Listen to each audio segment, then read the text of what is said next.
This is episode 73. This is episode 73. No, we're not live yet. This is episode 73. Hang on, in 5, This 4, is episode 3. 73 of Unqualified Gamers, a podcast about video games. And video game life, video game culture, video game hopes, dreams, aspirations, video game love? Pretty sure that was implied, but thank you for being redundant as hell, Jonathan Martin, my co-host. Thanks, Cody Goff, my co-host. See what we did? That was my 34 years of improv training coming in handy, because I know that you're supposed to identify the other person in the scene, and that's what just happened, John. Thanks, Jesus Christ, our Lord and Savior. Literally. Did I do it wrong? Nope, not accurate. Not even a little right. No. It's not. That's not logic or science. This is our. Do you know what this is? Do you know what this week is? It's the start of the week. Okay, well, it's episode 73. Okay, then those two digits together add up to 10, and also 7 minus 3 equals 4. 10 minus 4 equals 6. 6 is the month that E3 is in. June. Did I do that right?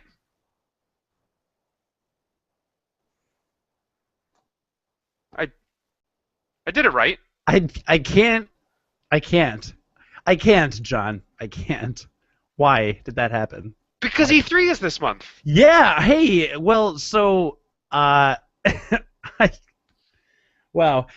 So we are going to give our E3 predictions. I am going to talk about Mario Kart 8, which dropped this week or last week or whenever. Hey, and before you even start talking about that, just congratulations to Nintendo for selling a ridiculous amount of units of that game in the first weekend. I'm sure you saw the number because I believe you posted the number, but they sold 1.2 billion, I think, with a B. 1.2 billion, yes. I think they sold 1.2 billion units, which that's like a fifth of the population of the world. I mean, I think that means that everybody with Facebook got it. So that's, first of all, that's super impressive. Very impressive. Yeah.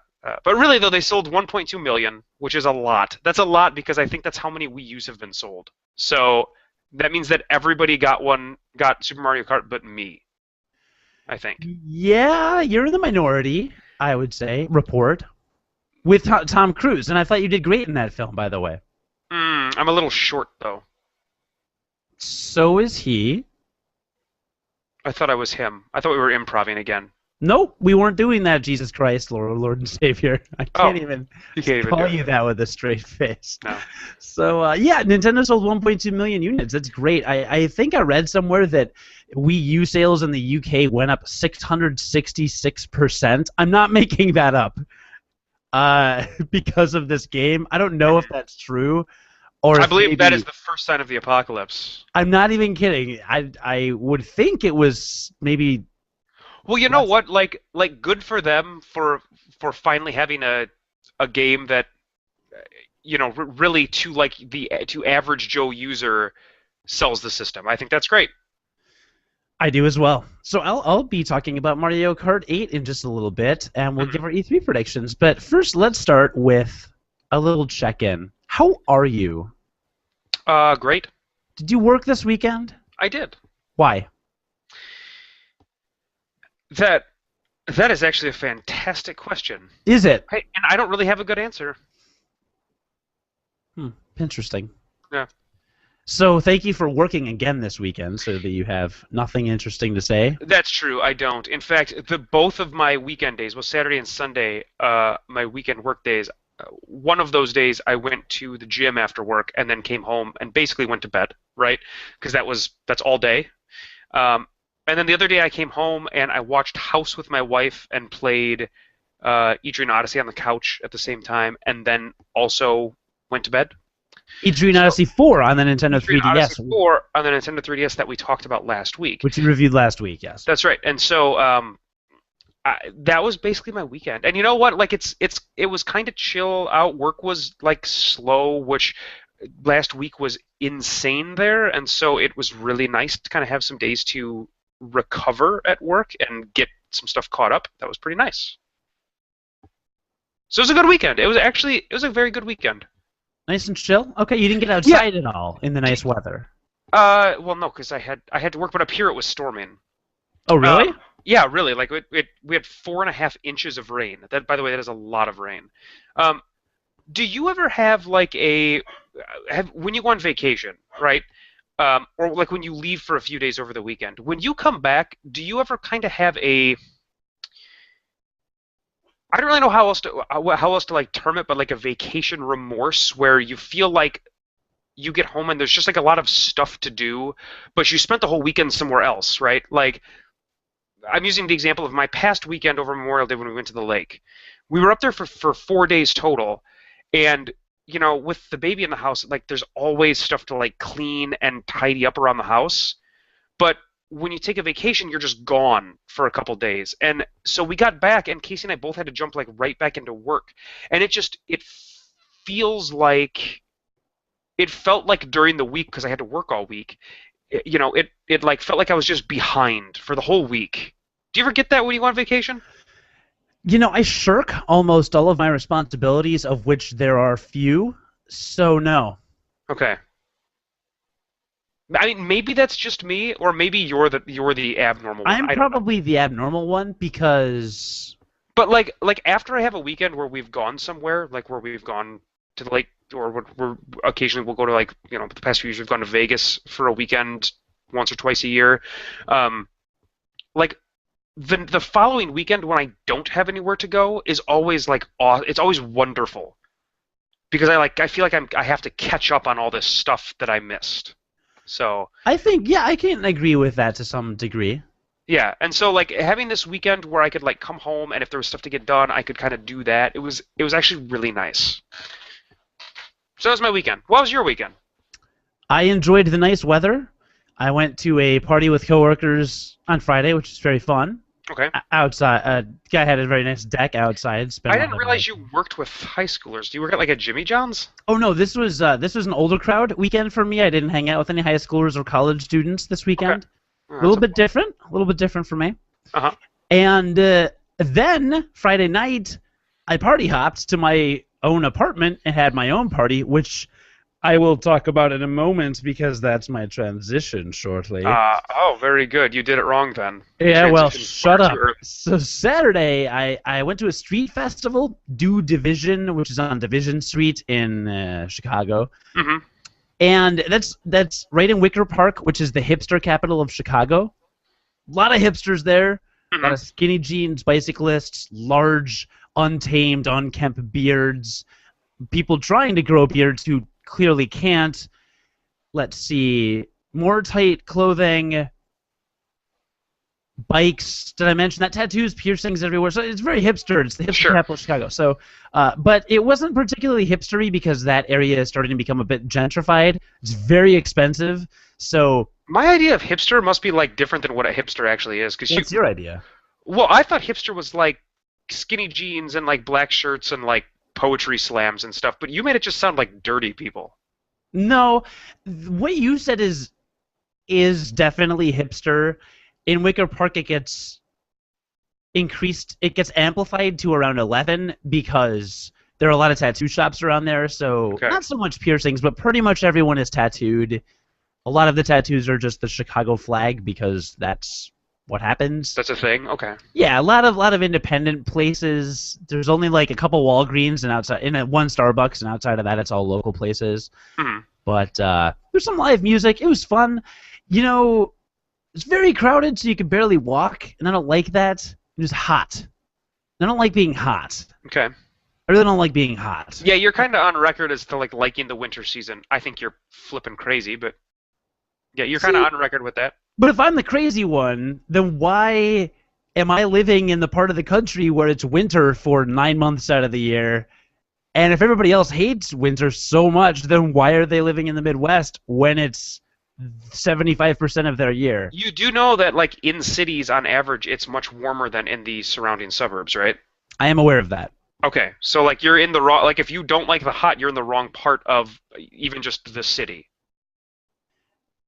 I would argue that by being in the city, especially as close to Lake Michigan as I am, it's more humid and can get more hot than I would like in the summer.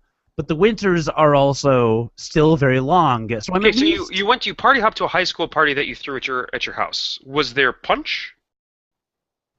that was Friday. I'm talking about Saturday. I went to the street festival. Oh my gosh, You're all over the you had a place. busy weekend. You're all over the place. And then Sunday I went for a run. Did I tell you this? No, did you really? I went for a run. Did you feel like you were dying?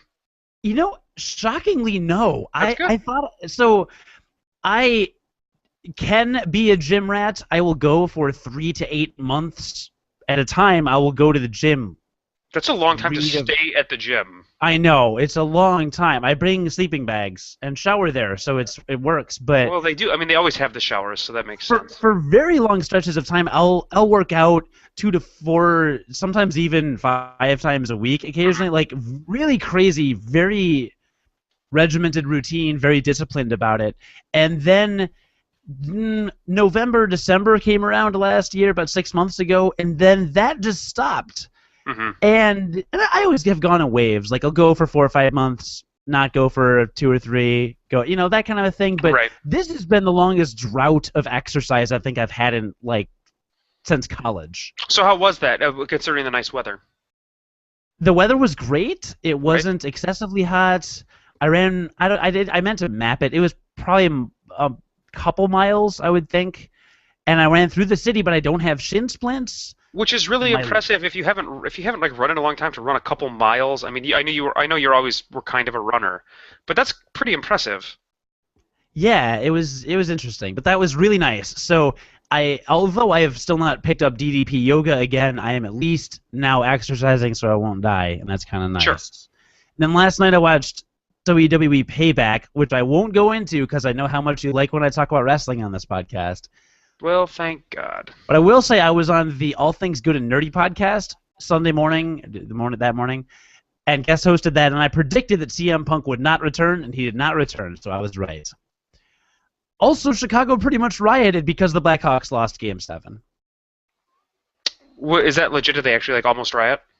No, but people were very upset. Okay. I got text from a couple people that there were people in the bars crying. Well, heavily. I think part of it too was they were up for most of that last game, right? I mean, and then they kind of at the end. I don't know much about the game. Didn't watch it. I was watching wrestling. Sure. But Hawks are kind of a big deal in Chicago. Really, really big deal here. Yeah, So, I understand. It's whatever. But Friday night, I had a Mario Kart 8 lunch party. A lunch party? A lunch party. Friday At what night, time? I had a Mario Kart 8 lunch party. So I actually cooked little Yoshi head cookies. Yoshi's cookies. That's a long time to make people wait. Like the puzzle get for lunch? Yeah, that's a long time to make people wait for lunch. Well, people were day drinking at my coworker's party because they're old enough to drink, unlike most of my friends. Okay. And then while they were doing that, they were getting calories put in their body, Hmm. which I then... Those are good. Those are good things to get. Yeah, which carried them over to when I served them Yoshi's Okay. cookies. So That sounds That kind of was- like a euphemism for something. Hmm. And so this is the perfect segue to talk about Yoshi's Cookie, the new game from Nintendo. How did you... Spoiler alert, I was about to start talking about that. Look, it's we've been reading each other so long you can no longer read more. So, that's all I'm saying. I think at this point our audience legitimately thinks something is wrong with at least one of us. There might be. It probably is. So I had a Mario Kart 8 launch party because here's my thinking. It's like... If there was ever a game where you could just invite a random assortment of people over to play it, that don't have to necessarily be hardcore video gamers, it's Mario Kart, right? Do you just want to do this segment, or should I? Can I just set up your party for you? Okay. So you were thinking to yourself, you were like, hey, everybody likes Mario Kart. So if there was ever a game where I could just invite my coworkers over that don't necessarily like video games all that much, it's gonna be Mario Kart. So I'm gonna have a Mario Kart lunch party. But that's lame to have it at lunchtime because people have to work. So instead, I'm gonna have a lunch party at night. Am I close? I'm close, aren't I? I'm gonna punch you in the mouth Look, through the internet. I'm gonna find a way. I don't even know why you're here. I mean, I can do this whole thing myself. I mean, everything you said is accurate. I can't argue with any of that. Okay. That's so, what happened. Okay, and so what kind of party was it? What kind of favors did you serve? I invited coworkers, friends of friends. I had about 10 people over, and everybody drank and played Mario Kart. Okay. 8. Okay, yeah, that's the new one. It is. It came out last week. I don't know if you know they sold over 1.2 million copies. Yeah, I heard about that. I think we just talked about that. I don't remember that. Yeah, well, no, we definitely said that. Did you talk about that, or did I? I don't know. If I say it, you probably don't remember it. Probably not. So I had it, and we all played, and everybody took turns, except for me because I own it. Yeah, how many people are we talking?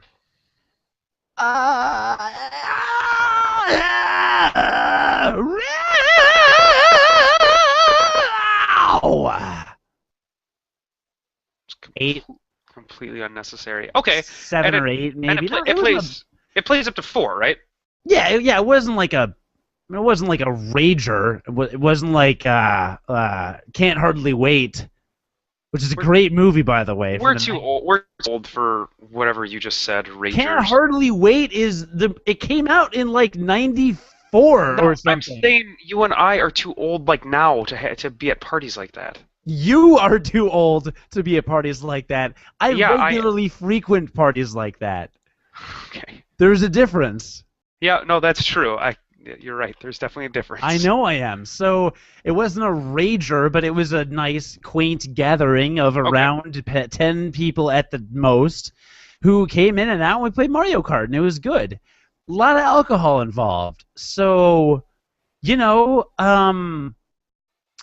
I don't think that really necessarily took away from my experience, but I couldn't get a good feel for how good the game was because there was, there were so many people and everybody's talking and everybody's drinking and there's a lot going on. So I'm playing it and I knew I was enjoying it enough to keep playing it, but I couldn't really detect how well I liked the game. But everyone had fun. Because you were also hosting people at the time, exactly, which takes energy. That takes energy. Right. So there's all of that. But what I did gather from it was that it was fun for everyone involved. People kept wanting to play. No one at any point was like, oh, I'm good, I'm done. People kept wanting to play. So long story short, if you want a game that you can invite anybody over to play and it's Mario Kart, then it's Mario Kart. I think that's how I started off this story. So I guess what I'm saying is I thought to myself, wouldn't it be cool, if there was one video game that I could get and I can invite over a random assortment of people who aren't necessarily gamers and have them all be interested in playing a video game. Well, wouldn't it be Mario Kart? It would be Mario Kart, right? Yeah, right. So that's what I was thinking. Okay. I don't know if you knew that or not. No, but that makes a lot of sense. Right. Yes, exactly. So that happened, and it was good. And then on Sunday and a little bit, actually, before we started recording, I got to play and explore some of its additional features. And I would like to talk about that at this juncture. No, but you're not a big Mario Kart guy, and why is that? So it's not that okay. Mario Kart to me is fun, right? It's a really fun game, but it's not a game that when it comes out, I need every iteration of it.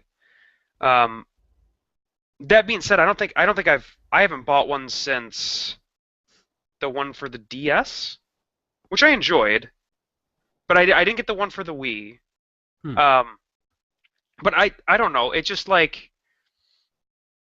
there's a lot of repetition to it to me, and there's nothing wrong with that. The game is inherently fun, but that game is so much more fun with other people that play games, and I just don't have a lot of people I can often play games with here. Understood. And so that it's not It's not high on my list. Now, what I did say to my wife though was, as soon as Max is like 3 or 4, so in a couple of years, if I don't have Mario Kart Wii U yet, I will get Mario Kart Wii U because that is like I can't think of a better like kind of first introduction just to video games. Like it's great. It would be wonderful for him. Definitely, and I would, I think, I would argue now, and I'm not arguing, but like we're not fighting. Okay, we're not fighting. Don't worry, calm down. We're I'm not really fighting. pissed right now. I know, but we're not fighting. We're good. Okay, you can. We're good. Okay. So, I think that you actually, having said that you prefer when you're playing with people, obviously, I kind of like I know Mario Kart Wii had online multiplayer, and that was fine, and I played it some, and that was whatever. But Mario Kart 8 has online multiplayer as well, and it kicks ass. Okay. It's really fun. So I guess let me just start kind of from the top with this game. So everyone has played a Mario Kart game. Yeah, I mean, there's courses. There's courses. Some of them based on Mario titles. Some of them not. Right. They're all based on Mario titles. Okay. Well, I guess there's a couple that kind of aren't, but basically you get your four cup races, which each contain 4 races, so 16 brand new races, and then 16 remakes of old tracks. Okay. Because of course some of the big news was they would be recreating Rainbow Road from Nintendo 64, which is one of the best tracks ever. So there's 32 tracks. Yeah, 30. From which to choose. So 32 tracks. Okay.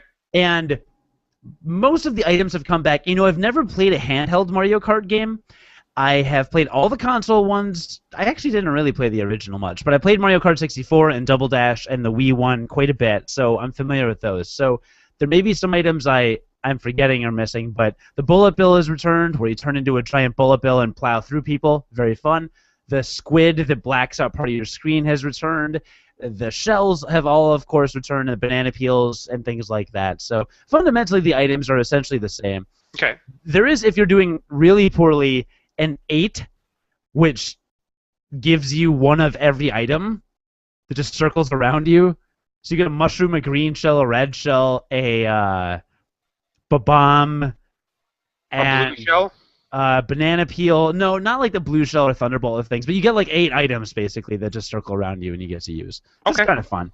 And of course, you don't really. I don't really know the order in which you use them because it just has an 8 in the corner. So I just kind of launch them all off at once. It's whatever. But all that stuff's pretty much the same. You only control one person in a cart. You are able to use carts and bikes, but they did remove the ability to pop a wheelie, which you could do in Mario Kart Wii. Okay. I don't know if you remember that. If you tilt, I never play it a single time. I know nothing about Mario Kart Wii. So in Mario Kart Wii, they introduced bikes, and you could pop a wheelie on the bike, which would make you go faster on straightaways.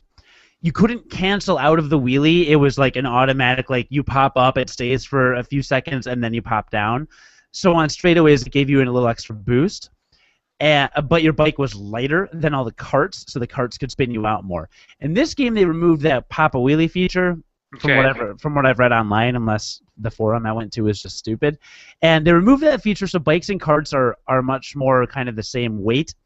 And everything is smoother. So you know how like in Mario Kart 64, we'll say, because everyone's played that, when you spin out, you know, you get hit and it's like wow, wow, wow, wow, wow, and you spin around a few times and you're stopped at a dead stop. Right. And then you start again.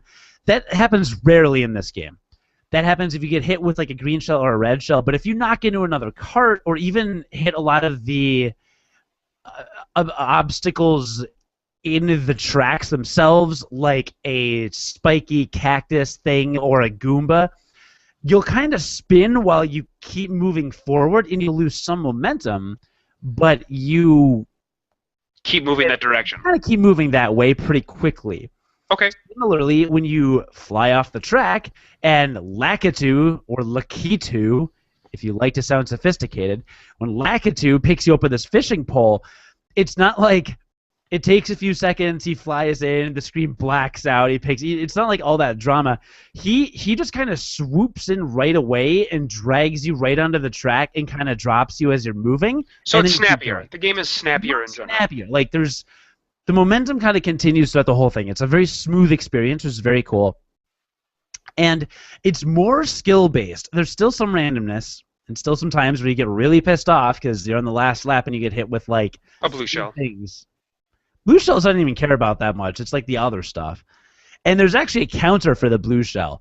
They have this, like, horn siren thing, and if you get it and hang on to it, then you can use it and it kind of creates a shockwave that blasts out of your character and hits everything near you. It eliminates like banana peels and shells and things like that, but supposedly it also will destroy the blue shell if the blue shell is coming for you. Okay. So there's one counter. Now I've never gotten that box when I was in first, so I think it's kind of tricky to like get and keep, but that's there. And the way that they have implemented it being more skill-based is you collect coins in the course. I don't know if this was in the other games. That was in the original Super Nintendo version, and I think there was one other version it was in. Okay, yeah. So they brought that back. So you collect coins during the race, and you can get up to 10. And they speed you up, right? They speed you up. Yep. So very smart, very well implemented. If you have 10 coins and you're in first place and you just rock the hell out of half a lap, pretty much everyone's in the dust, even on 150cc. So barring something hitting you, which happens more rarely if you're that far ahead, it's you're in pretty good shape to win. So in that way, it's become more skill-based, which is really nice and pretty cool. Okay. So the game also moves very, very quickly, like really fast. I was playing 150cc, and the way that the tracks like wrap around, so you know how Mario Galaxy was a transcendent experience for you, right? As a gamer, this game does similar things with gravity. So they'll have like a ramp on the left side of the track with a little blue strip on it. If you run up the blue strip, then you stick to that wall. The camera perspective changes, and now you're on the left wall, and you're racing, and it sticks you on the left wall for a while, and then plops you back in the regular part. And a lot of the new tracks in this game are constantly switching gravity on you.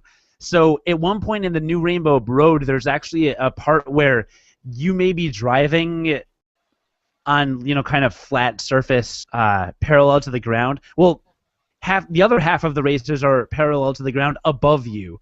So they're literally like above you on that stretch of track. It's like a tunnel. You're on the bottom half, they're on the top half. Wow. Which is really cool. They do some really cool things with it. It can be a little, I thought during multiplayer split screen, playing only, like if we had stuck to only new tracks, it got a little almost dizzying. Because for sure. Yeah. That kind of sounds like that if that's changing gravity perspective like repeatedly. Yeah, it's implemented super well, and it's amazingly fun in single player. I just think extended experience for split screen, because of the size of the screen maybe, made it a little, not a headache, but like a little hard to focus on. Right. But overall, I really like it. And they've implemented little tiny things like that into a lot of the track remakes, which is really, really cool. So that's like the big change. And the other thing is, if you get launched into the air, a lot of times in these tracks, you have a hang glider or a parachute or parasail or whatever. And you can tilt the control stick up or down to kind of change how deep... To change your pitch. Yeah, to change your pitch. So there are parts where you'll launch off a really huge ledge and turn into hang glider mode, and then you can land on the upper half of track by choking up, or you can land on the bottom half of track more quickly to like collect coins maybe if someone spins out. Because if you get hit, then you drop 3 coins. And I'm assuming those are ways to like maybe hit a shortcut in a track or something like that. Yeah, shortcuts to a degree, not super short, but a little bit. Sure. I haven't discovered any, substantial shortcuts other than the ones where you just cut through part of the track with mushrooms. I haven't discovered any really substantial shortcuts, which is nice because that way new gamers, don't have to know the tracks by heart to kind of get through. So, those are the main changes, the hang glider and the speed and kind of the smoothness. So it's a very smooth experience. And it's beautiful. It's really good. The graphics are gorgeous. you start racing, and in single-player mode, it's an incredibly clean heads-up display. The only thing on the screen is the item. If the item box appears, you have an item in the top. In the very bottom left, it shows you how many coins you have and what place you're in, and that's it. Mm-hmm. There's Like, there's no mini map of the map. no mini map of the map. Okay. Which I don't love that. You can toggle the mini map on your Wii U gamepad, but Yeah, you're not like, going to want to look down at that in the middle of racing, though. right, you can't really look down at it in the middle of racing, and then other players are at a disadvantage. I get what they were doing. I understand why they removed it. I think they just wanted a very clean, like, beautiful HD experience where you're just racing and focusing on the stuff. And I think it looks awesome. Don't get me wrong. I've played through all the cups a couple times now. I really like the decision overall. I wish they would give you an option to toggle the mini-map in the corner, and maybe I just missed it. You know, we're unqualified gamers. Maybe I just have to hit select or something and it'll pop up. Yeah. But it's not there by default, so that's a little kind of whatever. And on the gamepad, you can do a couple things. You can either toggle it so that you're playing the game on the gamepad, or you can toggle the minimap on the gamepad, or you can make it so there's a horn on the gamepad, so you honk your horn by pressing the button in the middle of the gamepad. I know you're Nice. really excited about that. That was one of the things I really wanted. I know. You were going to buy the game almost for that. I know. I was close. Yeah. So the gamepad has a couple different little bells and whistles. It also does tell you like what place everybody's in, which is very nice. Okay. On the left. So that's a lot of the major stuff. They brought back the time trial mode where you can race against yourself and have ghosts and things, which of course you can now upload to the Wii-verse, Miiverse, or whatever. Mm-hmm. For other people and things like that, there is a versus mode. Versus mode's kind of interesting. You know, versus usually is you pick a couple races and then you just race against whatever. It's like heads-up racing. Yes? Is that Yeah. Well, I yeah. think it's just like a racing against one other person, usually, was versus mode. Well, in this versus mode, you can basically customize a Grand Prix. So you can be like, I want to race these courses, and I'm going to set the items to like shells only, or bananas only, or items off, or mushrooms only, or and things like that. Just but bombs random, only. yeah.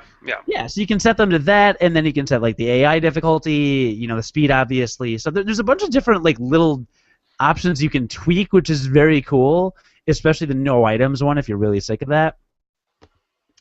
And then Can you put Fox Only Final Destination? yeah, Fox Only Final Destination is all I've played.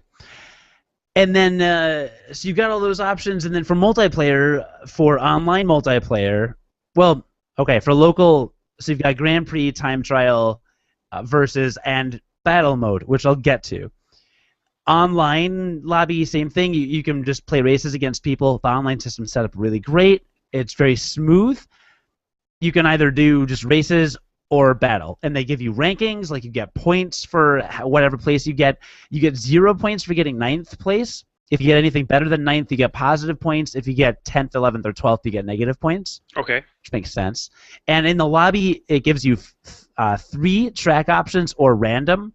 You pick one, and everybody's voted, and then it does a roulette to determine what wins. So that's kind of cool, so that, you know, if everybody in the world is in love with Rainbow Road N64, it's not going to happen every time it comes up. Right. And that way it adds a little bit more randomness. But it's fun. So I like Grand Prix a lot. I like multiplayer a lot. I liked the online stuff a lot. Those are all the best things about the game.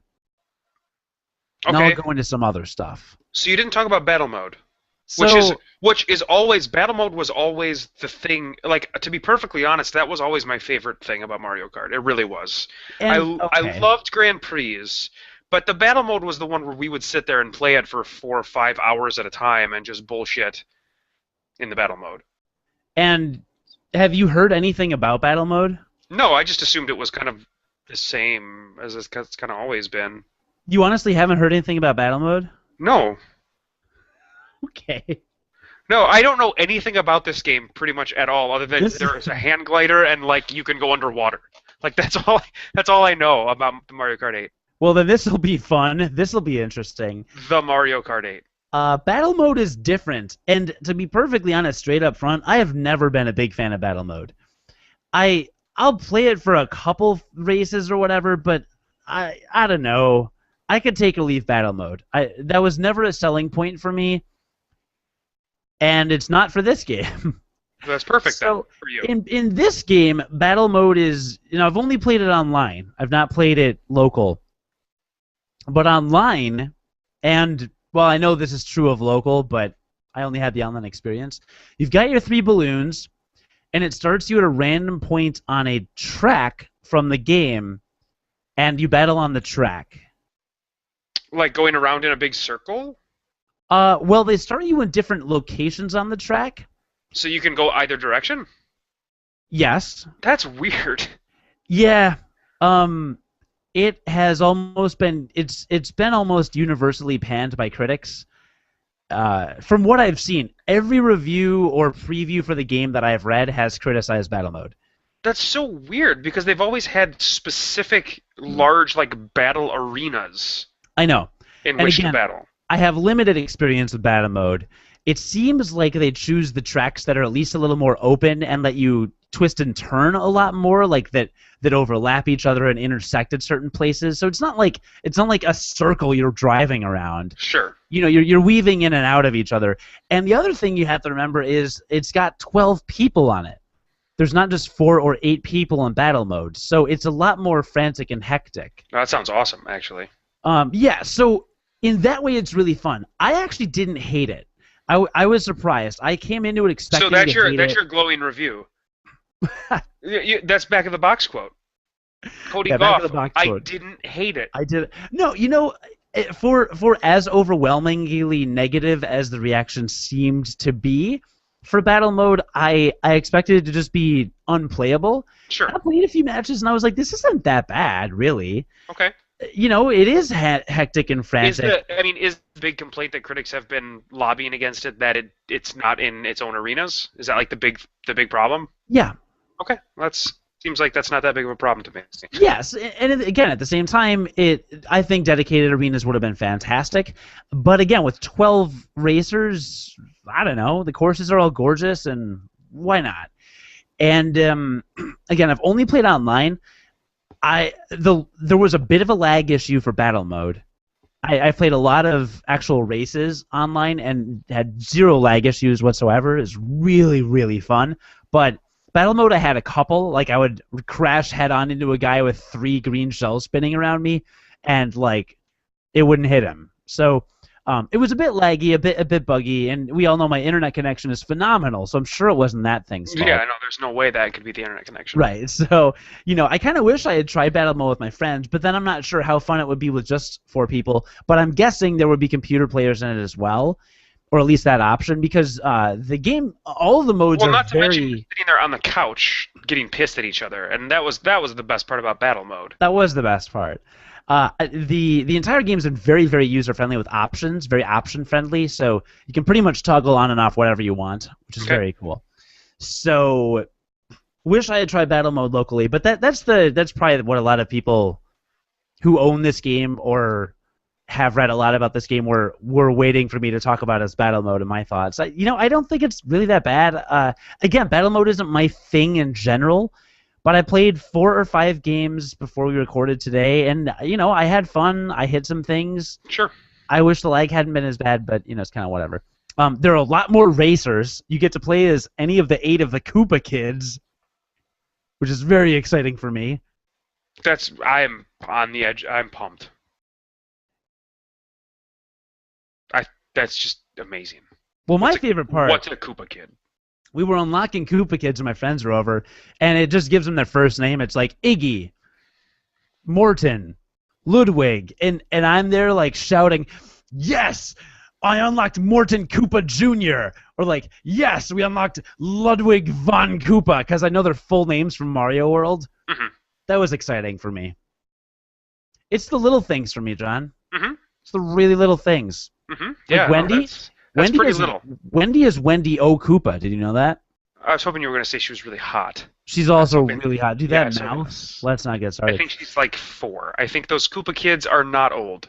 For the record, my favorite racers are Metal Mario, which I think was the first one I unlocked, and Pink Gold Peach, which is Metal Peach, but they Oh, call her Metal Peach. it's Metal Peach, but they call her Pink Gold No, that's Peach. fine. Metal Peach is fine. That's good.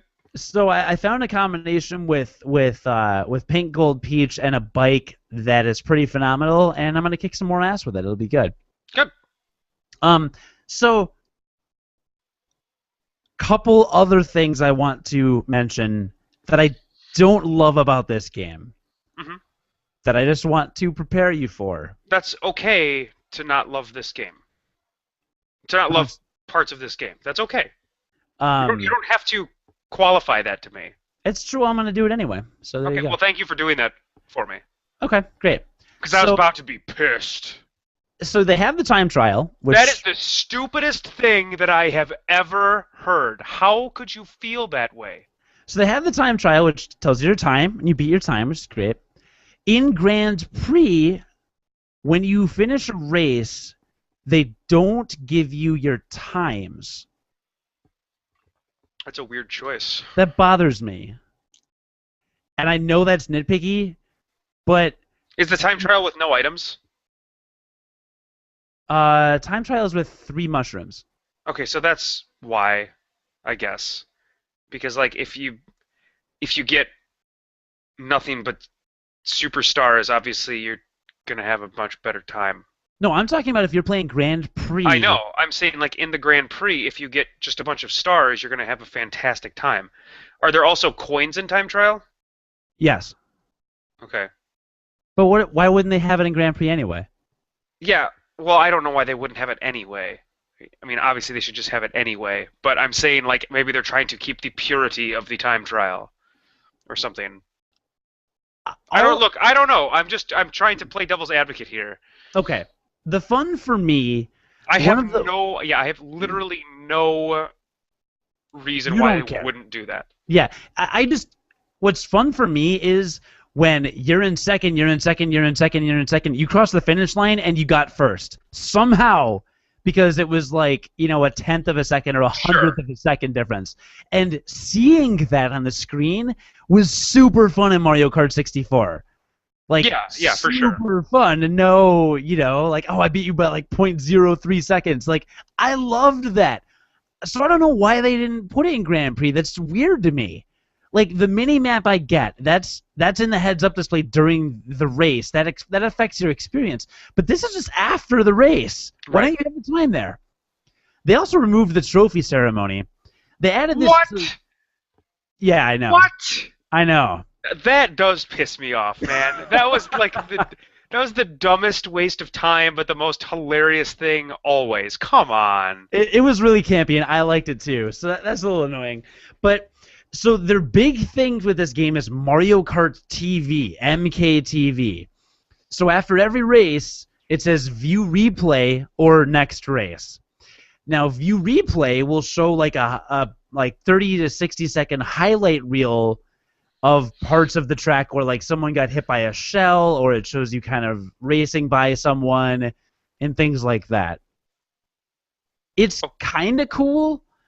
I don't care. I've never cared about replays in video games, or at least very rarely. Like I didn't spend 20 hours in the Halo 3 video editor.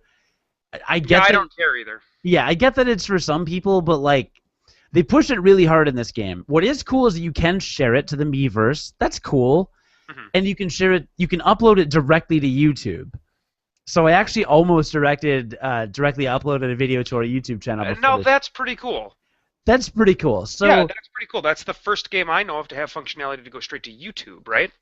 I'm sure there are others. I think even Halo might have, but first Nintendo game I know of. Yeah, but I didn't know about them, so this is the first. Oh, there you go. Okay, probably the first. So it's cool. And at the end of the Grand Prix, it shows you a Mario Kart TV highlight reel of like a minute of the highlights from the best highlights from the last 4 races you just raced. And then it just has a still screen with the total points everyone got and then a trophy. And that's it. There's no ceremony. It's kind of lame. Yeah, I was a little bummed about. It's such a campy, stupid thing. They play the dumb music and then you jump up on a little thing. It's like, I don't know, that would have been fun, but Yeah. oh well. So those are the couple like nitpicky things I didn't like. But there was something that legitimately pissed me off playing this game. Okay. Like, I was really mad about this. And I'm probably the only person. I'm ready for it. My body is ready. The Mario Kart 64 remake of Rainbow Road has been reduced to 1 lap. So it's like a 3.5 minute 1 lap track? No, I just played the time trial, 1 minute 37 seconds. Can you even loop the song once? No. Well, that's kind of a bummer. I was furious. Why 1 lap? That's a weird choice. It's not. Here's the thing. Overwhelmingly, Mario Kart 64 Rainbow Road, I was not aware of this, but overwhelmingly, a general internet sentiment is that is the least favorite track in Mario Kart history. Oh, really? Which I never knew, but it's because the laps are 2 minutes long and they get boring. So it was like a 6.5 minute race. And I get that that's a bit long when most other tracks are like 30 to 40 seconds a lap. I get that. It's too long. I get that. So I didn't realize how much people hated this. So, I'm playing through all the cups and I get through all the special, all the remade tracks, and then the final one is Rainbow Road, and I'm like, finally, I'm so jazzed. I listened to the remade soundtrack for the track like 100 times before this game came out. Like, you really did. You did it a lot. You listened to I it was so into the music. I had the music stuck in my head. Like, I'm all jazzed. I'm like, it looks gorgeous. It's gonna be super cool. Start the race and I'm flying, and it's awesome. The music is amazing. It is beautiful.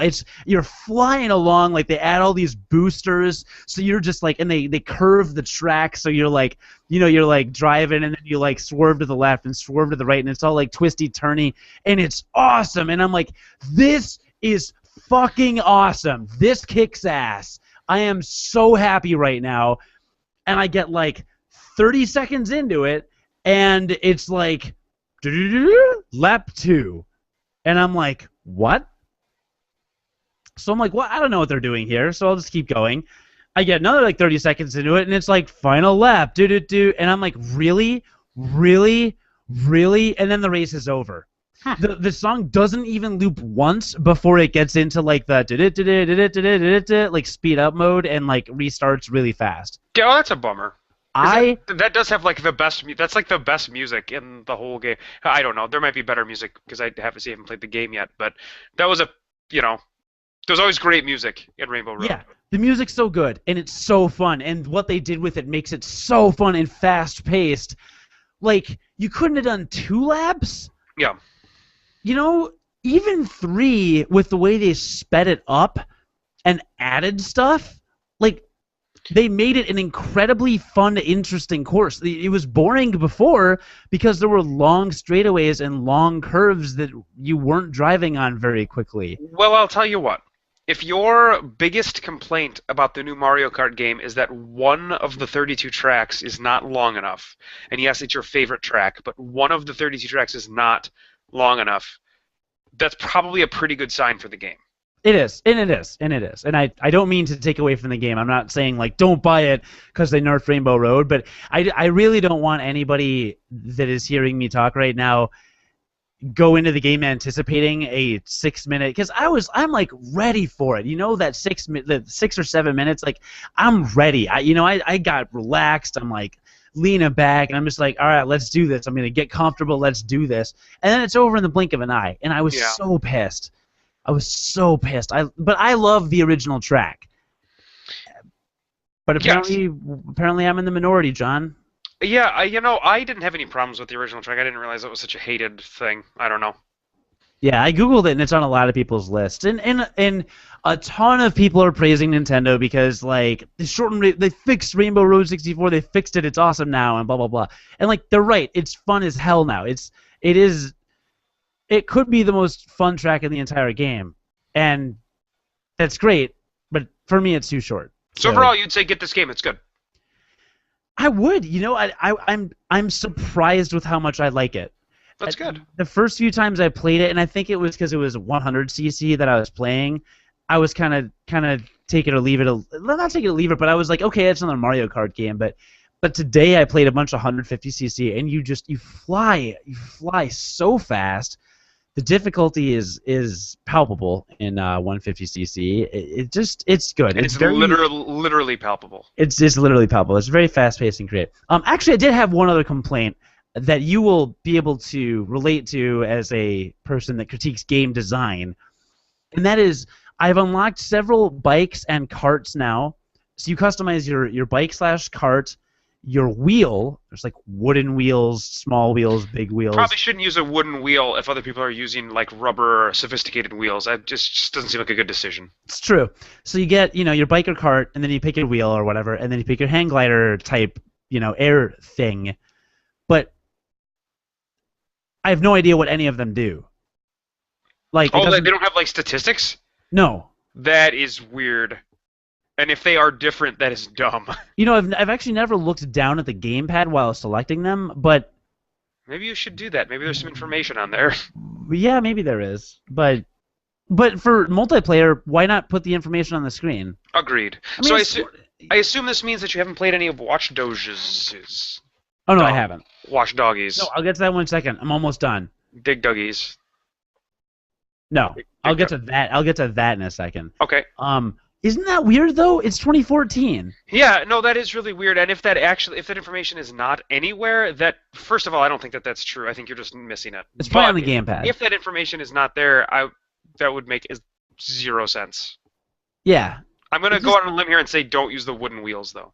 Right. I mean, I know it's all online, but it'd be nice if I could just play the game and look at a thing. It's probably on the gamepad, and I'm an idiot. I'll update you next week. Final thing, get the sound. It is the best. It is the best video game soundtrack of the year. They nailed it with New Super Mario World 3D U Brothers, The Return of Super Mario Brothers Lightning Returns U. Yeah. And they that soundtrack was also amazing. So they've been doing a lot of great stuff, I think, at Nintendo with their soundtracks. So yeah. I believe that. Yeah. I mean, you remember when I was visiting you in Minneapolis a few weeks ago, how I just put on... You kind of just played that. Yeah, you really did. I accidentally may have drunkenly passed out on one of your recliners and listened to the Mario Kart 8 soundtrack on repeat on YouTube for 7 hours. Mm-hmm. I think you did. True story, but it's so good. It's so good. It's all jazzy and like the saxophones. Oh God, so good. It's so good. Listen to it when you're like not at work sometime, but like I don't know. Listen to it sometime. Okay, I will. Well, you're playing Hearthstone. I don't really play Hearthstone anymore. Which is all you do is play Hearthstone. I really haven't played Hearthstone because in all you do 3 ever weeks. is play Hearthstone. I really don't. I haven't done that. The only game you've played in the last probably year and a half is Hearthstone. That's not true at all, actually. Listen to the Mario Kart 8 soundtrack when you're playing Hearthstone, and I think we'll all be good. So what's going on with Watch Dogs? I'm interested in Watch Dogs. Well, I'm holding in my hand a sealed copy of Watch Dogs. So it's still sealed, so you obviously haven't played it, unless you bought particular reason why it's sealed. Okay, I'm listening.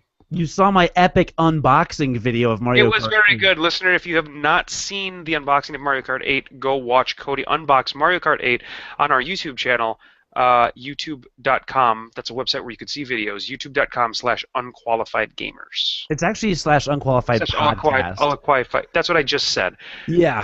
youtube.com/unqualifiedpodcast. Yeah, because we registered it before we rebranded. So, yeah, it's pretty fun. So Watch Dogs takes place in Chicago, and I thought to myself, wouldn't it be great if I did an unboxing video in downtown Chicago at like a recognizable location like The Bean in Millennium Park, which is actually called Cloud Gate. There's your trivia for the day. So we can look for that in the near future?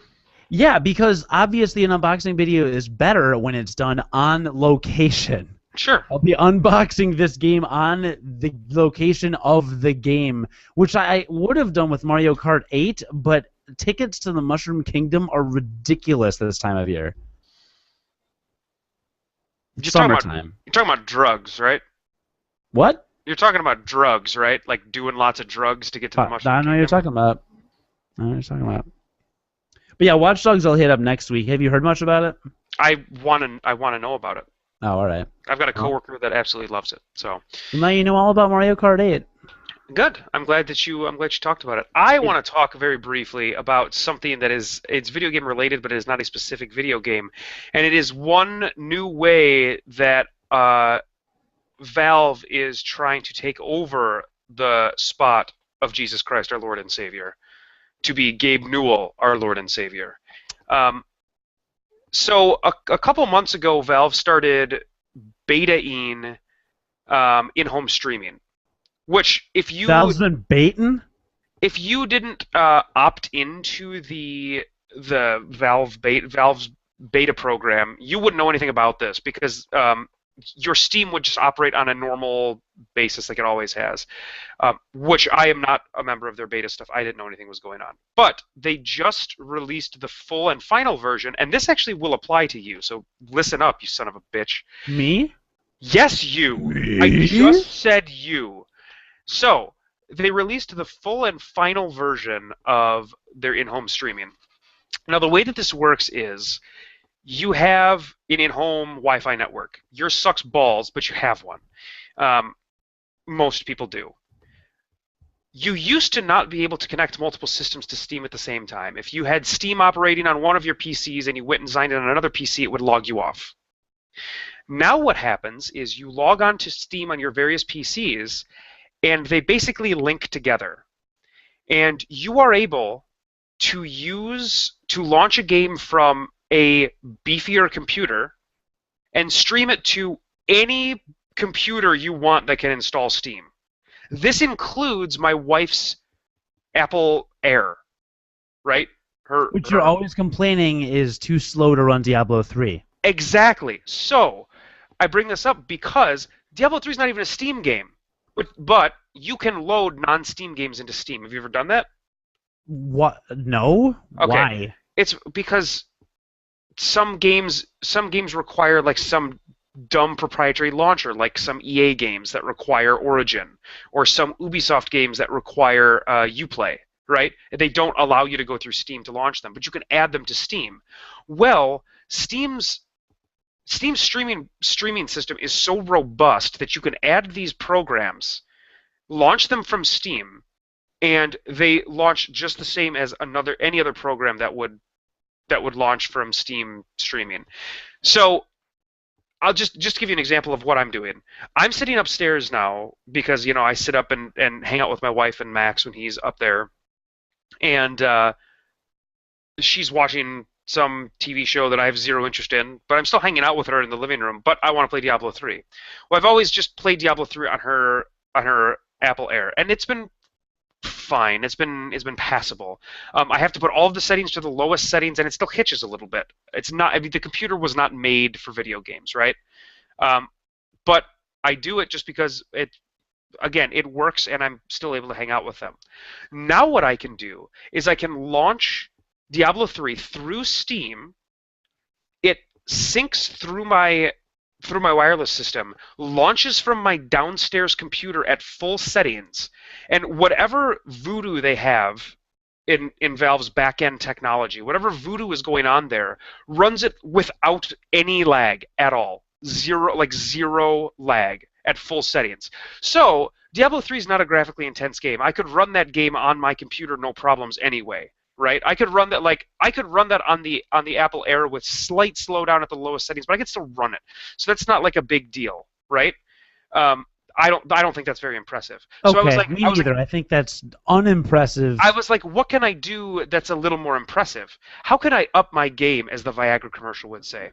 So, is it the Viagra commercial or is it Pradaxa? I don't watch Viagra commercials. It's one of those medications. So I said, how can I up my game? So I launched Batman Arkham Origins from my wife's Apple Air. It ran with the same resolution and speed as it did on my downstairs computer on my big screen, on my wife's Apple Air, like without a graphics card. It streamed it to my wife's laptop. You mean the MacBook Air? If that doesn't impress you, look, I don't have Apple computers. I don't know what they are. If that doesn't impress you, I don't know what's going to impress you. It was mind-blowing the first time I did it because it ran perfectly. It was So, it was incredible. It was incredible. how? Do they do it? I don't know. That's what I said. They've got some sort of weird voodoo on their back end now that's doing this. But it is it is it's impressive. It's so impressive, and it doesn't really matter for your average Joe because your average Joe has their PC set up. Like we are still the minority in that we've got our PCs attached to our TVs. Average Joe gamer still has PC attached to um, Monitor. their monitor at a desk, right? Um, but for people like you and me, who like maybe you want to take your laptop into the bedroom and in between rounds of masturbation, you want to play a game off of Steam, but you want to lay in bed while you're doing that. So you just launch that from Steam on your laptop. Your laptop, your shitty $500 laptop that you got because you needed to do word processing at the coffee shop, you fucking hipster. Say that's what you want to do. Well, now you can launch that from Steam and you can play it like you were playing it on your living room PC, your big, beefy, enormous ballsack living room PC. Your virile PC full of semen. I've lost the analogy. What is your I lost the thread. Look, you the point is preoccupied with sex at this juncture? the point is you can use your strongest PC anywhere in your house as long as you have a way to connect to Steam, and that is amazing. And once Steam boxes become a thing that's like legit, you'll just be able to buy a Steam box, plug that into your TV if you're average Joe gamer, and just stream it that way. I don't. It's just it. It's really cool. It's really cool. So how do I get in the beta? No, it's not a beta anymore. You have it. It's all people connected to Steam. So Okay. all you got to do is download Steam on one of your laptops. Make sure it's launched from your den PC, the PC that's in your living room. Make sure that it's already launched there, and as soon as you connect to Steam through your wireless network on your laptop, you can launch any of your Steam games that are installed on that living room PC on your laptop, and it'll just stream it.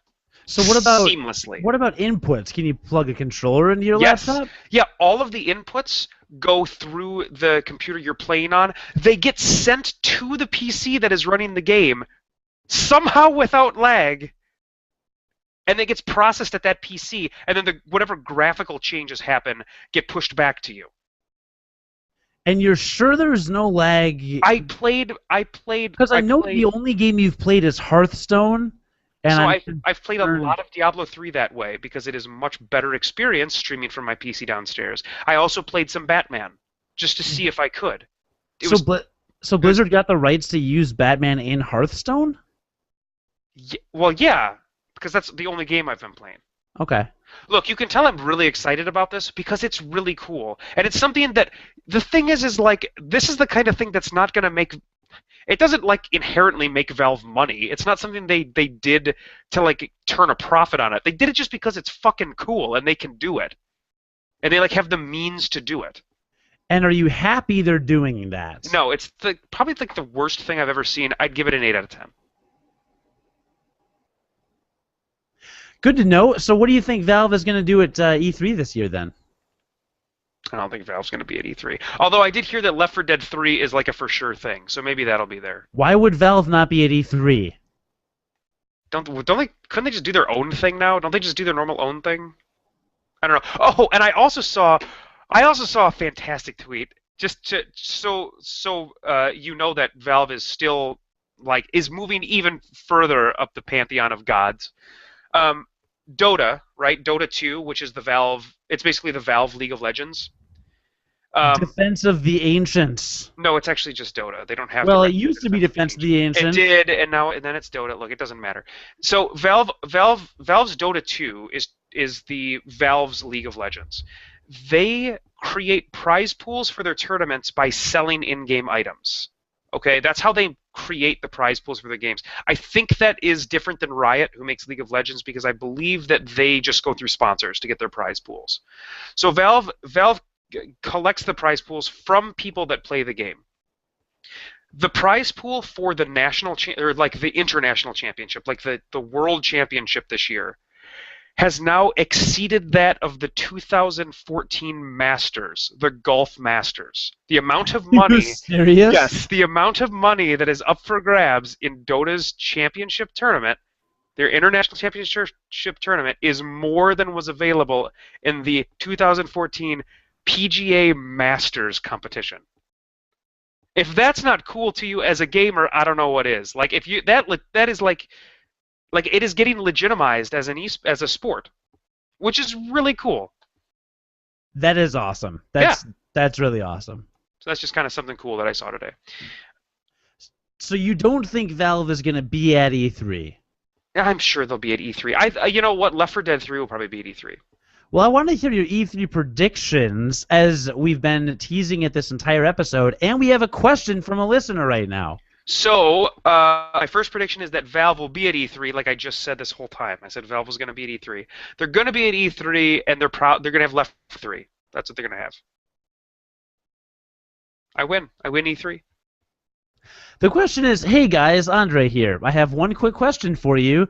What is one game you would like to see from an older series make a comeback at E3?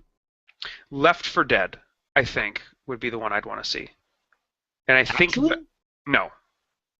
No, I was just saying that because I was just talking about Left 4 Dead. Oh, that was a joke. It was. I've heard of those. Mm-hmm. Never made one. Your improv classes taught you all of them. Or understood one. Improv is not jokes. It's not. The first thing that came to mind was Mega Man, but we all know that's not going to happen. Am I right? It's already happening. We're getting Mighty Number 9. Like that's it. Come on, it is Mega Man. It's not. You don't have to, that's. It is. It's not it Mega is. Man.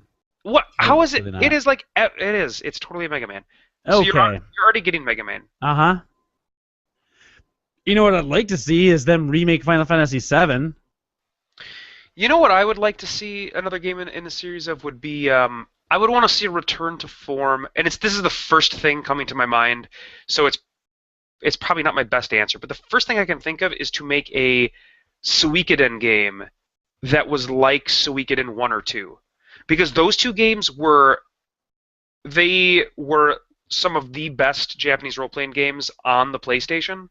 They were really good. Suikoden 2 in particular was one of the best games of that entire generation. And then 3, 4, and 5 were all kind of not great, I think.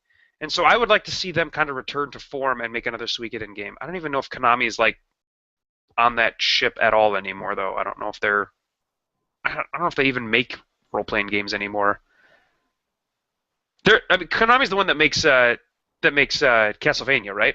Correct. So they're so up their own ass with Castlevania Lords of Shadow stuff that they probably won't do something like that. But that's what I would like to see, I think, would be a Suikoden game. And I think that's what I would like to see is another side-scrolling Castlevania game. We have not gotten one of those in a while. I feel like you might get your wish. You Maybe, think? well, if not a side-scrolling Castlevania game, then you'll get a side-scrolling Metroid game. Yeah. I'm pretty sure that's going to be there. That would be. I can't tell if you're being sarcastic. No, I'm being serious. What I'm really hoping is that it's not 3DS only. I want one on the Wii U. I want one that looks beautiful on my big screen TV. Like a new Super Metroid kind of thing? Yeah, Metroid to me is all about atmosphere and a feeling of isolation. And I don't get that feeling on a 3DS. Like, it's just not what I go to portable gaming for.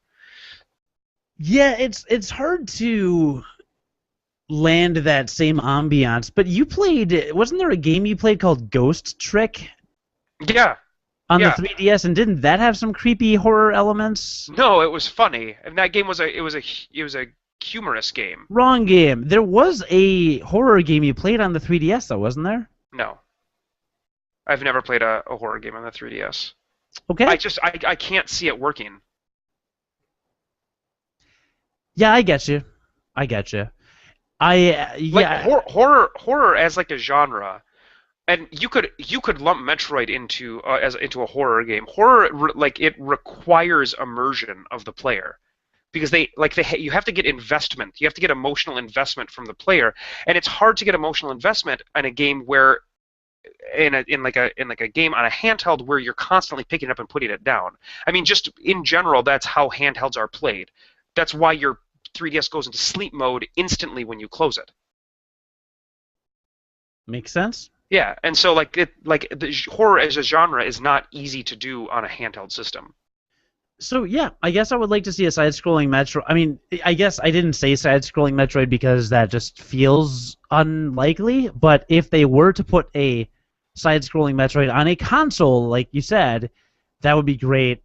But barring that, I would take Castlevania. I would take another Castlevania. I think we're gonna get one. I think we're gonna get a side-scrolling Metroid, and I'm fairly sure it's gonna be on the 3DS.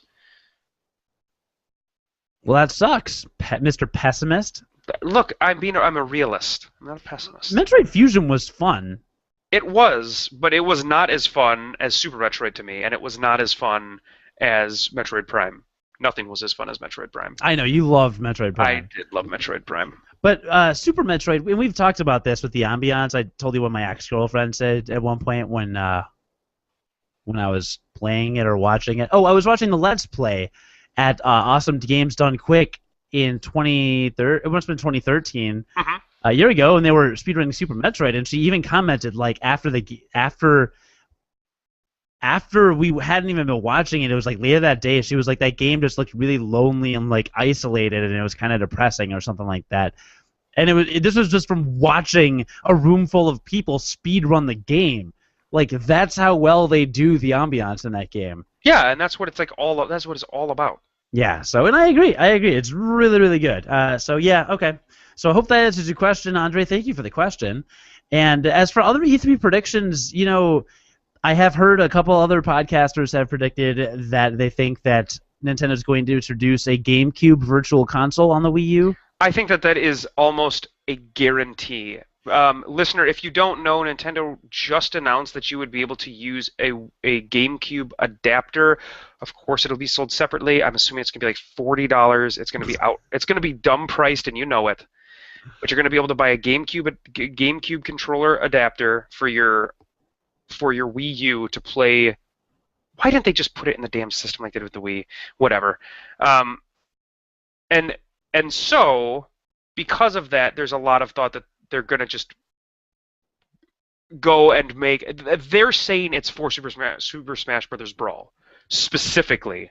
It's a peripheral that is specifically so you can use GameCube controllers with Super Smash Bros. I'm sorry, whatever the new Super Smash Bros. Is called, not Brawl. Smash Bros. 4. 4, sure. That's what they're saying it's for. In reality, it is most likely for this GameCube Virtual Console. So I don't think that that's a stretch at all. I don't think that that's a bold prediction. And point of order with the price, I could see them packing it in with Smash Brothers. Or at least offering a pack-in version for $70 or $80 maybe. If they did that, it would be fantastic. I just don't... I don't know. Remember Wii Sports Resort? That was a video game that came with the Wii Motion Plus peripheral. That's true. You know, I think it's within the realm of possibility. They would be making I tell you what, if they decide that that's what they want to do and pack that in with Super Smash Bros. 4, they would be making an incredibly bold statement about where they want Smash Bros. To be as like a fighting game. Because that basically says, hey, you need a GameCube controller to really play this game correctly. We're even going to give you the ability to do that. You just have to get the controller now. But you better do that because otherwise you kind of won't stand a chance. I don't think it would be so much a bold statement as it would be a GameCube Virtual Console seller. Because let's say they release the GameCube Virtual Console and you don't get Smash Brothers, well, if I want to get a GameCube game, I have to buy this peripheral. Well... Why don't I just buy Smash Brothers? Maybe I explained that wrong. What I'm trying to say is if they pack it in, people will be more likely to download GameCube games because they already have the adapter and a GameCube controller. Sure. That's what I meant to say. Yeah. I was articulating that incorrectly. So you would think they would have this giant warehouse of GameCube controllers just stocked up. What if they just did one GameCube controller, the adapter, and Super Smash Bros. Brawl, all for like $80? I'd buy it. I'd buy that for $1. Absolutely. That sounds like a fantastic idea. It would be. It would be. And again, I think Nintendo could be just placing a bet on their GameCube Virtual Console. Maybe they just say, we'll give it to them for an extra. We'll make Smash Brothers $70, have it required that you have to get out the GameCube controller adapter, or even 60 and give it away for free. They eat the cost and then hope that people download GameCube games because they can charge more for them. They're not going to charge $5 for Smash Brothers Melee. They're going to charge 15 or 20.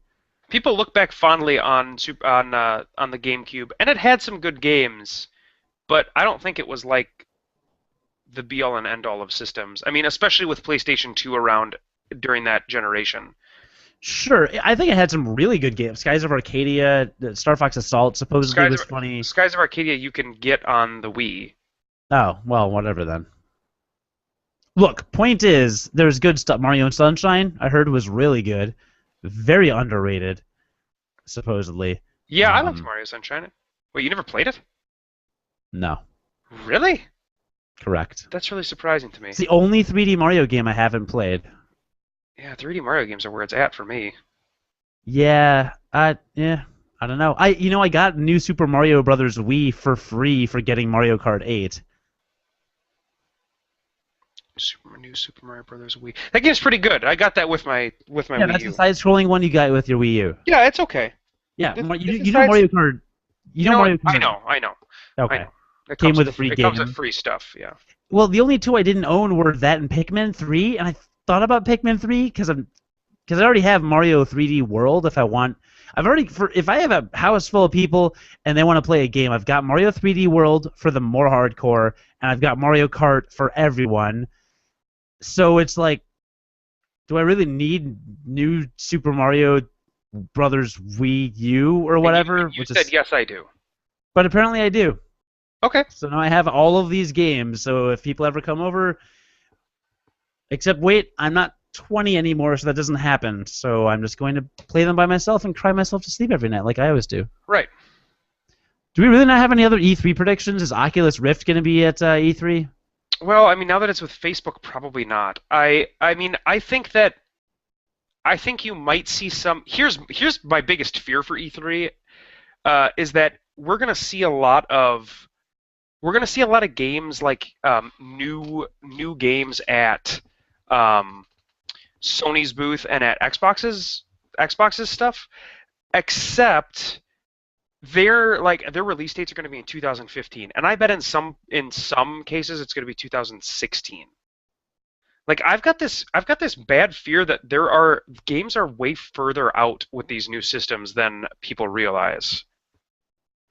Yeah, I mean, the only game I'm looking forward to on the next gen consoles, other than Smash Brothers, is Metal Gear Solid 5. I can't even think of another one I care about. There is one that I think sounds really good. Have you ever heard of Evolve? No. Okay, it's a new EA franchise that's coming out, and I want to say it's in October this year is the release date, and it is it's either a first or third person shooter that is asymmetrical.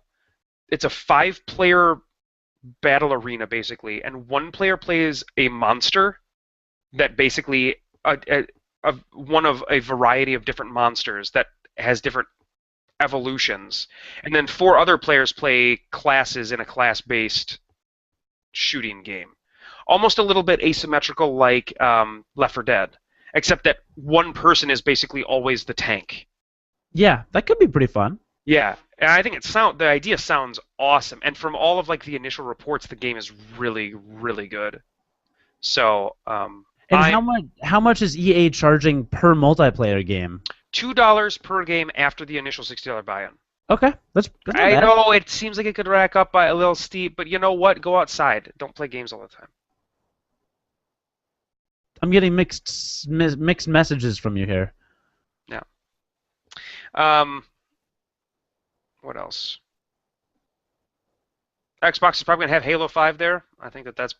Is it weird? So, like, even talking about making E3 predictions, I don't want to say I don't follow the industry because clearly I read stuff about video games all the time, and I'm on Google Plus all the time. But I feel like if you hear about Mario or Zelda or Metroid or any Nintendo property, it's like, oh yeah, that's Nintendo's thing. And anybody else, if it's like, oh, we're making Watch Dogs or we're making this or we're making that, it's just this amorphous category of every other video. Like I mean, Watch Dogs is on 2 different platforms, so like like you know, it isn't just, it used to be 10 years ago, it used to be just like the consoles, the companies were like the important part. Like Sony was the important part. Microsoft 10 years ago wasn't the important part, but you know, Sony was the important part and Nintendo was the important part. Now it's the third parties that are the important part for companies that aren't Nintendo. So like EA's press conference is important, Activision's press conference is important, Ubisoft's press conference is important. Square Enix has a press conference usually. Theirs is important. Um, like we should probably see more Kingdom Hearts 3, I would think. We should probably see more Final Fantasy 15 at Square's. That's true. I guess I'm looking forward to that too. As well as I could see us getting maybe a release date, because I don't think we have one yet. Nope. No, but I bet it'd be like February 2015. You know, Probably. something like that. But so we'll probably see that at Square. I bet you Square brings back something. I'll make a prediction here on Square. I bet they bring back some old role-playing game franchise, because they talked a couple months ago about how they wanted to rediscover their roots of their Japanese role-playing game development. Do you remember that story? Nope, but that sounds cool. Yeah, so they mentioned that they want to get back into making classic Japanese role-playing games. So I can see them, rather than just trying to do that with a completely new franchise, jumping in with one that everybody knows. Okay, well, the only two I can think of off the top of my head that would be amazing are Chrono Trigger and Secret of Mana. What other... And, well, I guess Dragon Quest? Mm-hmm. Yeah, they could do a console Dragon Quest. They did mention Dragon Quest would probably be there. Yeah, I mean, wouldn't they do that anyway, though? Isn't Dragon Quest like Final Fantasy? They're going to keep making them forever? Yeah, they did just come out with that multiplayer one in Japan, so I don't know if they had a bunch of plans to make a new one. But are there other franchises besides the Seiken Densetsu, Secret of Mana series, and Chrono Trigger? Oh my gosh, I'm sure there are. Yes, there absolutely are. There's a ton of franchises that Square had. Oh, I'm glad that we're so unqualified we can't think of any. Like the Saga series was Square. Saga Frontier was Square? Yeah. Oh, I didn't know that. Basically any role-playing game that you ever played for PlayStation or PlayStation 2 was Square.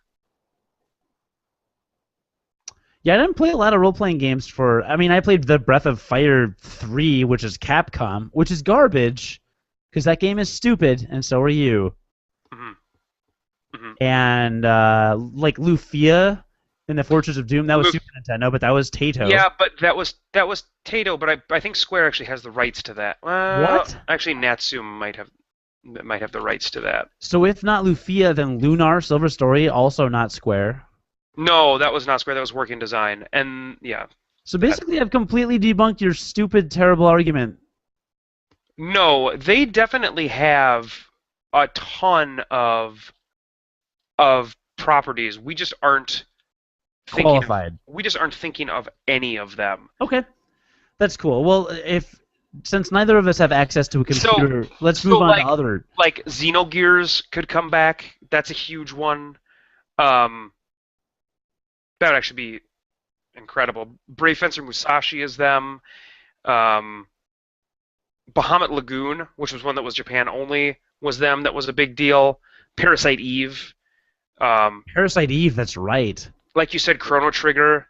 Urhais. Urhais would be pretty fantastic, but that is not a role-playing game. Yeah, but you'll see. But then the Saga series, and then like we know Kingdom Hearts 3 is coming out as well. So. Yep, that's fair. I can see them coming out with one of those old series, maybe a new. Well, no, actually, it wouldn't be Xenogears because they're now making Xenoblade Chronicle. They made Xenoblade Chronicles. They're making X. That's the same team, so it wouldn't be them. But oh man, it's. So you're thinking Square's going to revive a franchise, which I think is great. I do. You're predicting a Metroid side-scrolling game and a Castlevania side-scroller. Yes. Yeah. Or at least one of them.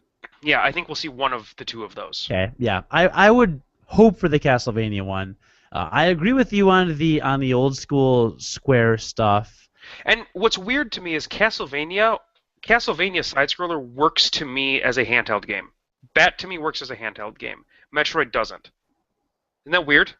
Yeah, it does work as a handheld game. I wish they would take another stab at a multiplayer Castlevania side scroller like they did with Harmony of Despair, on which I played on Xbox 360.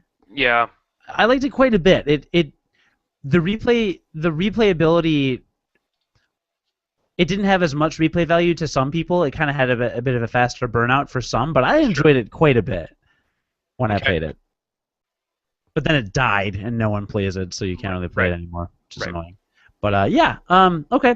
So what about Sega? New Sonic game? Well, they're doing the new Sonic game. There's lots of new Sonic games. They announced, I don't know what Sega announced, but Mortal Kombat 10 was just announced, so that's going to be there. And so that's big for the fighting game community. A new a new Homefront, a new Homefront, which I don't want to get into the tormented history of Homefront, but Homefront is a series that probably should not have been resurrected, and yet it is coming back for a second game. What is Homefront? It's a game where Korea takes over the United States, and it was made by THQ at the end of THQ's life, and it was plagued by tough production issues at the end because THQ was going under like at the end of that game's life, and so it came out and the game did not do well at all in terms of like critical success. But they put and it was literally hundreds of millions of dollars behind the marketing for it. And so it actually sold okay, but it only sold okay because of that marketing. So they're now somehow the rights got sold off, and so now it's coming out. There's a new one coming out. You want to talk THQ rights? They need to bring back WWF No Mercy. Are we stop? Is the podcast over? Are we done? Whatever. Any other predictions from you? I bet there's going to be a new Assassin's Creed. We already know there's going to be a new Assassin's Creed. Assassin's Creed 5, which they've titled something else, that'll be there. Okay, I've never played an Assassin's Creed game, spoiler alert, which I know is a major series, but you haven't played Metal Gear Solid games, or even. Are they coming out like every year now? Like, are they still all really good? Yeah, they're kind of annualized. Three was. I did not like 3. I did not enjoy 3 at all. And I've heard 4's really fun. I just haven't played it yet. Okay. Because Activision's going to announce another Call of Duty, which is stupid because from what I've heard, they have just gotten infinitely worse since Modern Warfare 3. Mm-hmm. Even a lot of people didn't like that one. So I don't know. They've already announced the new Call of Duty. Oh, have they? Yeah, it's Call of Duty Future Warfare or whatever. Oh, that's right. Whatever. They'll announce another one. They're just going to preemptively announce another one. They're going to announce the next 2. Yeah, why not? Why not? That's the weird thing is I feel like we've been getting all these. Like Mortal Kombat 10 was just announced today, or it was either today or yesterday, and then Homefront was announced today or yesterday. Like, I don't know why these games are getting announced before E3. I actually read an article on that about how like Nintendo or Sony and Microsoft just announced stuff. Like Microsoft just announced the Kinect free Xbox One, a week ago. Yeah. So a few weeks before E3, and I feel like Sony might have announced something as well. But a few companies now have just like come out with big announcements, and E3 is a couple weeks away. So I don't know what the trend is or why or what the deal is. Either there's something really big that's going to happen at E3, which is what I'm hoping for, or they're just not caring about E3 as much anymore, and that could be too. Like they want to make their own thing like Apple does, Well, what is the last like major thing to happen at E3? Xbox being announced? Oh, I don't know. I don't know. There's always big video game announcements. But it's been a long time since there was like a big thing announced. Wii Music? Do you remember that? That was amazing. That moment of that press conference was amazing. Um, what? Yeah, I don't know. I don't really know. I would argue that the back and forth between Microsoft and PlayStation was a kind of a big thing that happened last year. But again, that didn't really happen at E3, did it?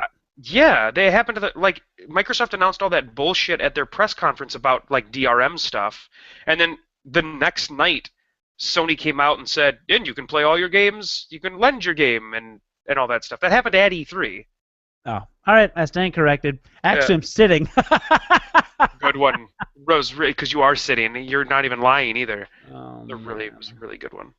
well, I'm kind of lying down a little bit. Depends on how you define how I'm. You're not lying down. Well, my feet are reclined, so are they? Am I? Mm. Is it? Are we? Are is as our was were? Wii U, Xbox One. Do you want to go over? Do you want to do a quick lightning round with what the listeners played last weekend since we missed it last week? Sure, do it. We'll wrap up. All right, listener. Here's the fun part of the podcast because it took you an hour and a half to get to the fun part. Here's where you tell us what you've been playing. John and I try and determine whether we've ever heard of any of it or not. Nora was going to play probably Battlefield 4. It's been a tough week and I need to blow off some steam. Never heard of it. Actually, she said blow off some stream, but I think that was a typo. Well, Nora, we're both really sorry you had a bad week, and we hope you pwned some noobs in BF4. I think you said that correctly. Yeah.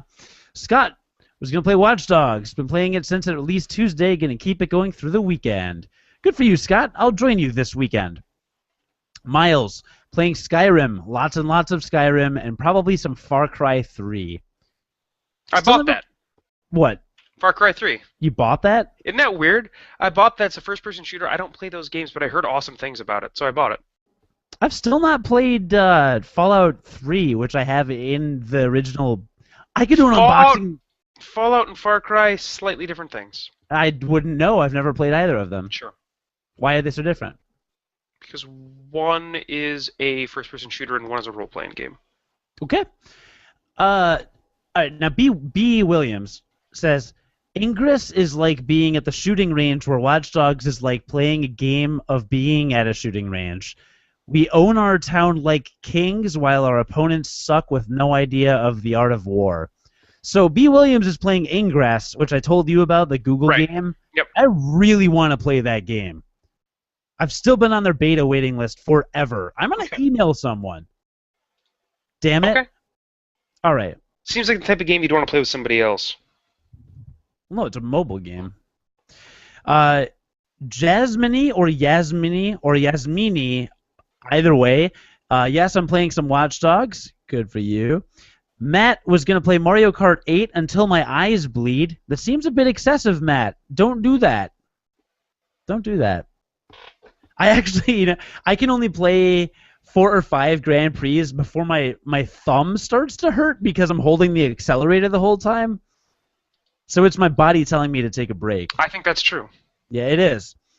Chad says, must finish Bravely Default, then maybe some Kirby on the Go and Mario Kart 8 till the cows come home. Right on. Why do cows live with you, Chad? I think that's just a turn of phrase. Well, I didn't know that. Angel, some Xenoblade Chronicles, and maybe some Mario here and there. Some Mario is a bit vague. I would like to know more of this some Mario. Mario, who knows? John doesn't even know the name of any of the Mario games on the Wii U. It's not fair. The names are dumb. I'll give you that. GVGINU, or Andre, who also guest hosted the Buttercast, which I made an appearance on last week, which is very fun. Andre here again, fellas. Well, still on Project X Zone at like 54 hours in on it. What's Project X Zone again? Don't know. Okay. Good. Well, there's 54 hours of it, so that's good. A little bit of a Link Between Worlds, always a good choice. Metroid Fusion, hey, look at that, speak of the devil. Zombie U, and maybe some Monster Hunter 3 Ultimate. If only I had Mario Kart 8, that would have been my only answer this weekend. Monster Hunter 3 Ultimate, isn't that the game that you said you didn't want to buy because you feel like it would suck up your life? I actually bought it, but I tried to start it, but like I started it right around the time that Max was born, and that's not the kind of game you can do that with. So Correct. Trezichu, Mario Kart drinking night starts tomorrow. You'd think I drink too much, but I haven't had a drink in 3 weeks. But before that, probably some Final Fantasy 14 ARR or Drakengard 3. A Realm Reborn is what ARR stands for. I knew a thing. Did you know that? I didn't. Good for you.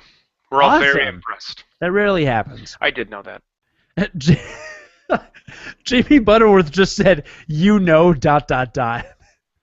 So I know he was excited about Mario Kart 8. Pretty sure he's playing Mario Kart 8. Yeah, I hope he liked it as much as I did. I'm sure he liked Rainbow Road more than I did, because I'm the only. I know I'm like the only one, but God, I wanted so much more. But you know what?